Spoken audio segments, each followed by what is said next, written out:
أستاذ نبداو الساعة بالمحطة الانتخابية الجاية، عندنا 23 أكتوبر هذايا المجلس الأعلى للقضاء، المحامين باش يكونوا إحدى العرس اللي في المجلس الجديد هذايا. لو تحكي لنا على أهمية المجلس هذايا وشنو نستناو منه.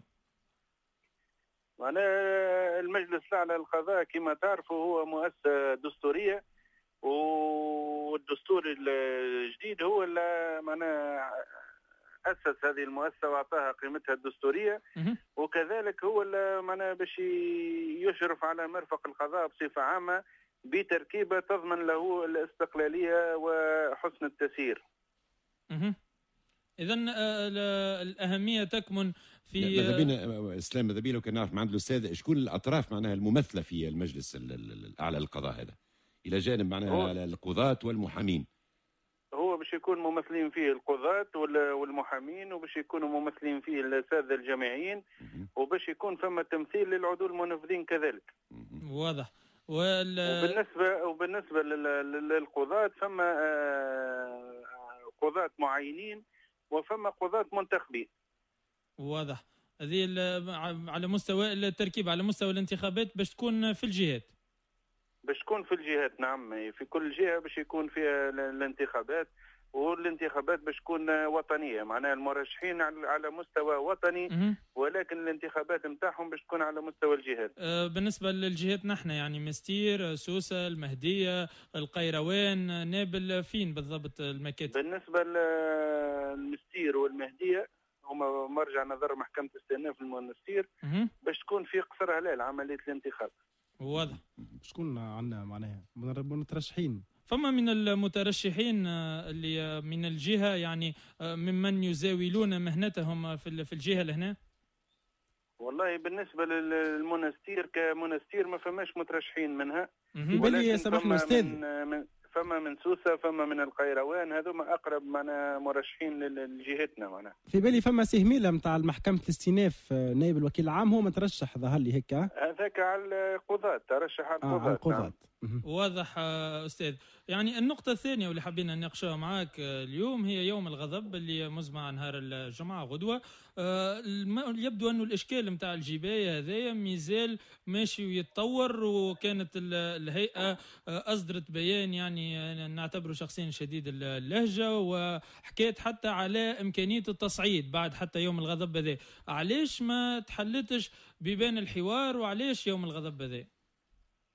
والله يوم الغضب هو كما تعرفوا معناها خاطر القانون المالية هذا حقيقة هو قانون لا وطني، وفيه عديد الإملاءات الخارجية اللي فرضها صندوق النقد الدولي والمؤسسات المانحة الأخرى، خلات أنه معناها الحكومة تلقى روحها مضطرة باش تسن قوانين الحقيقة مجحفة جدا بالمواطن التونسي وتمس من حقوقه الأساسية بما فيها حقه في اللجوء إلى القضاء، باعتبار أنه المس من محامي ومن مجالات ومن سهولة تدخل المحامي هو مس من الحق في التقاضي بالنسبة للمواطن التونسي. يبدو أستاذ أنه من أضاف الزيت إلى النار هو تصريح سي بن غربية.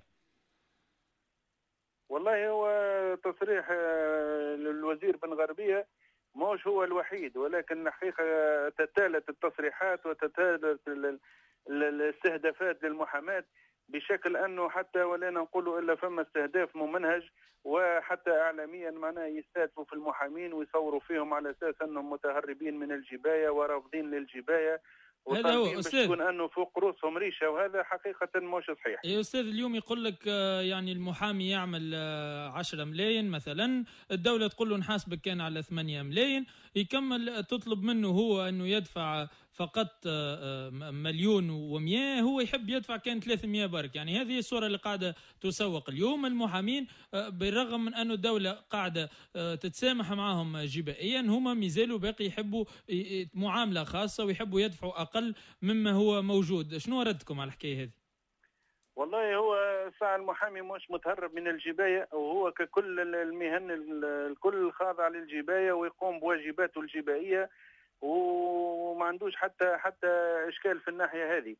ولكن المشروع القانون المالي الجديد معناها أدخل عديد الإضافات والإقحامات إلا من شأنها باش تمس من مجالات تدخل المحامي ومن مركز المحامي ككل. وحتى حق المتقاضي في اللجوء إلى المحامي أصبح مهدد بالشكل الحالي يعني. واضح. هو أستاذ راهو مازال معناها مشروع قانون في إطار معناها دراسة، صحيح مجلس وزراء وافق عليه وحال معناها لمجلس نواب الشعب للنظر فيه، ويبدو أنه العملية ما زالت معناها ما تمتش، ما صدر حتى قرار معناها من مجلس نواب الشعب إلى حد قابل للتعديل يعني، باعتبار وأنه مجلس نواب الشعب كما نعرف هو يجب أن يكون في استماع دائم إلى مشاغل معناها كل فئات الشعب التونسي، ومن بينهم بطبيعة الحال السادة المحامين والمهندسين وغيرهم معناها وكل فئات المجتمع التونسي. أنا نقول يوم الغضب هذا نقول ربما أنتم استبقتوا به قرار مجلس نواب الشعب، وربما هناك نوع من الغضب حتى مجلس نواب الشعب ربما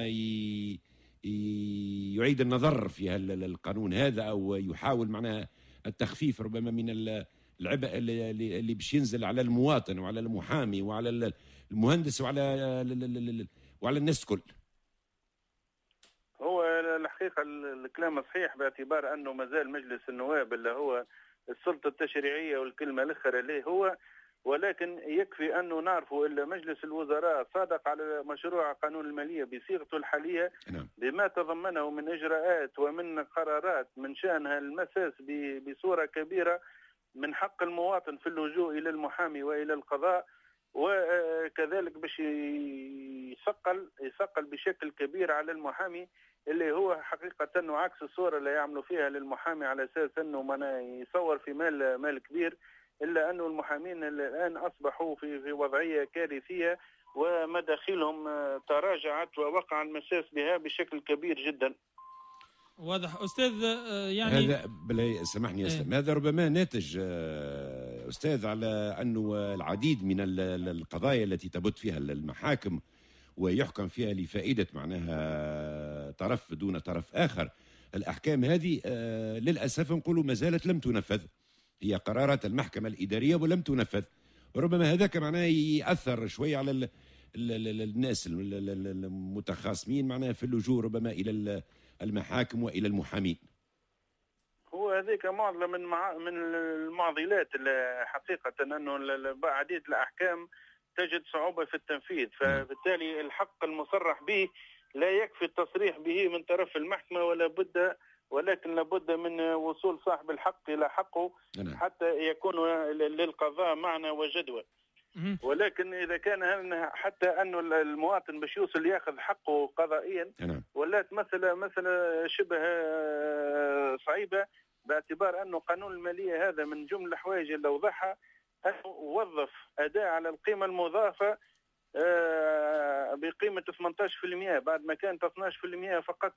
وهذه القيمة هذه أكيد أنها باش تثقل على المواطن باعتباره هو المستفيد من خدمات المحامي، يعني المحامي مش باش يدفعها من جيبه، ولكن المواطن هو اللي باش يتحمل الأعباء الإضافية اللي هذه الأعباء من شأنها أنه باش تخلي لجوءه إلى المحامي محل أخذ ورد وتردد كبير.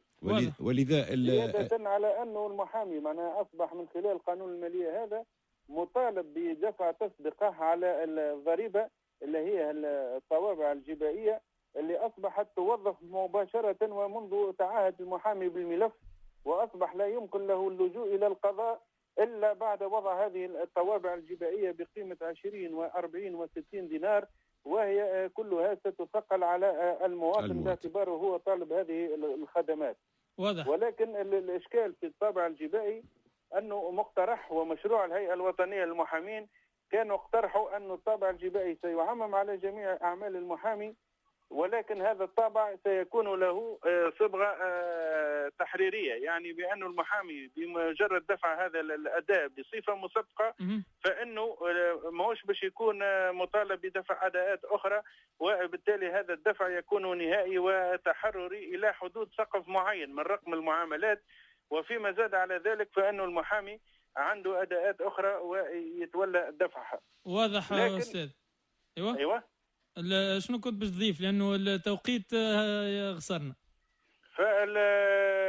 الحكومة أخذت المشروع هذا فكرة الطابع الجبائي، ولكن وجهته ضد المحامين باعتباره أصبح أداة للرقابة على جميع أعمال المحامي، وأخذت بهذا الطابع كخصم من المورد، وبالتالي لابد للمحامي في آخر كل سنة من التصريح بجميع المداخيل متاعه، واعتبار قيمة الطوابع الجبائية التي تولى خلاصها كتسبيقات على الضريبة، وهو بهذه الصيغة يصبح يتنافى مع الدستور ومع مبدأ أن الضريبة تدفع على أساس الربح وليس تدفع بصفة مسبقة. واضح أستاذ. احنا غدوة باش تكون ريبات فهم في إطار التغطية ليوم الغضب هذا في الجهات وفي المسير لهنا أمام المحكمة الابتدائية قصر العدالة بالمنستير، هكا ولا؟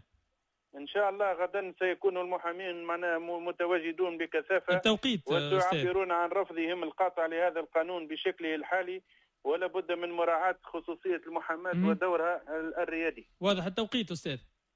التوقيت بداية من اليوم من 9 صباحا باش يكونوا المحامين الكل متجندين أمام المحاكم، المكاتب كلها مغلقة والمحامون مجندون بأزيائهم الرسمية في جميع المحاكم تأكيدا على رفضهم لهذا المشروع. واضح. شكرا لك أستاذ زهير غدير المحامي لدى التعقيب، كنت حكيت معنا على أمواج إذاعة ريبات.